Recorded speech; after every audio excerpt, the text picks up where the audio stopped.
They tried to remove him, not once, not twice, again and again, coup attempts, assassination plots, media attacks, foreign pressure, and suddenly the world started asking, why is a young captain from a small African country facing so much resistance? The answer is bigger than Burkina Faso, much bigger, because this is not about one man, it is about a global system, a resource playbook, a silent war. For centuries, the same pattern has repeated.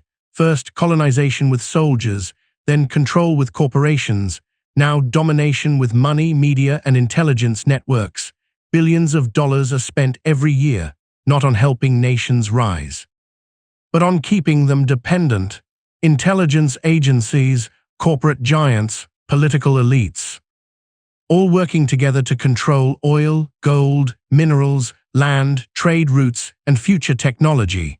When a leader stands up and says, "This country will own its own wealth," the system reacts, pressure begins, chaos is encouraged, narratives are created, destabilization follows.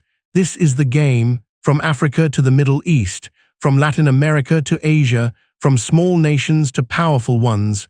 Burkina Faso is not the first, and it will not be the last.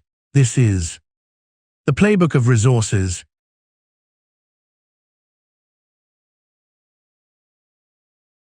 Every nation wants to live in peace. Every people want food, schools, hospitals, and safety, but the world is not a fair field.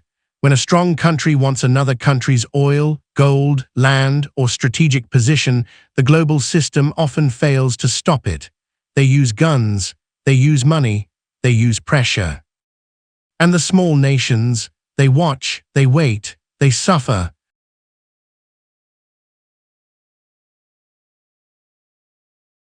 After World War II, the United Nations was created. The promise was simple. Protect peace, protect small nations. Stop powerful countries from abusing others, but reality looks different. The UN structure is not equal. Big powers control decisions. They hold special veto power, they block actions when it suits them. Small nations can talk, they can vote, but they cannot decide. Inside the UN building there are speeches, there are handshakes, there are cameras.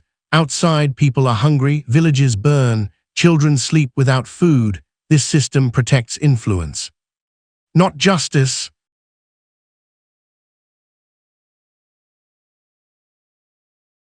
At the same time, another weapon is used. Media. Media tells the world who is the enemy, who is the hero, who deserves punishment, who deserves silence. Some crimes disappear from headlines. Some stories repeat every hour. This shapes public opinion. When people believe the story, governments get permission to act. And behind that action, resources change hands. Contracts are rewritten. Control shifts quietly.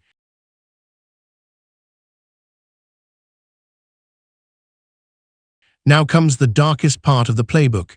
Terrorism. Terrorism has become a tool in world politics. The pattern is simple. First, instability is created. Then, violence spreads. Then, fear is shown on every screen. Then, foreign armies arrive saying, "We came to bring peace." But after they arrive, gold zones are secured. Oil routes are guarded. Military bases are built. Influence grows. And the people, they lose farms, they lose homes, they lose children. Terrorism is not only bombs and guns, it is also business. It is also strategy, it is also power politics. After destruction, the same forces return pretending to be saviors. This is the dirty cycle.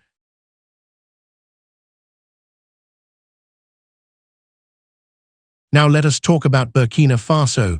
Burkina Faso is a small country, no sea access, no giant military, but it has gold, lots of gold. For years, foreign companies mined the land, gold left the country, money flowed outward. Meanwhile, villages had no clean water, hospitals lacked medicine, schools lacked books. The people asked, "If we are rich in gold, why are we poor?" This question changed everything.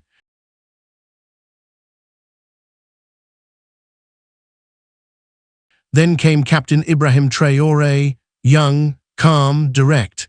He did not speak like politicians. He spoke like a soldier who saw suffering. He said, "We must control our resources. We must feed ourselves. We must protect our land." This was dangerous talk, not dangerous for people, dangerous for the system, because the playbook does not like independent leaders.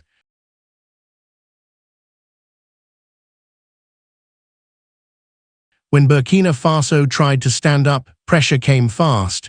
Media attacks started. Diplomatic pressure increased. Sanction threats appeared. They used old words. Instability.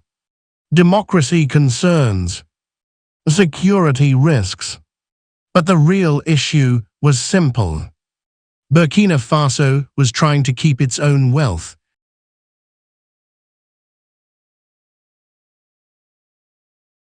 Today, wars are not always fought with tanks. They are fought with economic pressure, sanctions, currency attacks, social unrest, information warfare. This is called regime change. Since World War II, this playbook has been used again and again, not only on small nations, even powerful countries face it. Russia, China, Iran. Why? Because they control energy routes, rare minerals, manufacturing power, strategic corridors. When direct war is risky, silent war begins.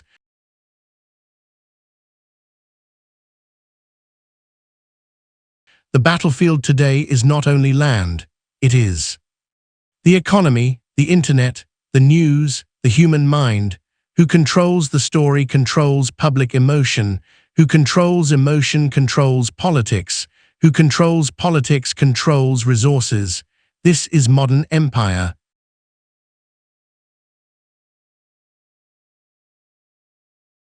Burkina Faso is not fighting only terrorism, it is fighting exploitation, dependency, foreign control, the old resource playbook. Captain Traore is trying to rewrite the rules. It will not be easy. The pressure will continue. The attacks will grow louder. But one thing is clear. Burkina Faso is no longer silent. It is standing inside a broken system and saying, "This land is ours. This gold is ours. This future is ours." And that is why the world is watching.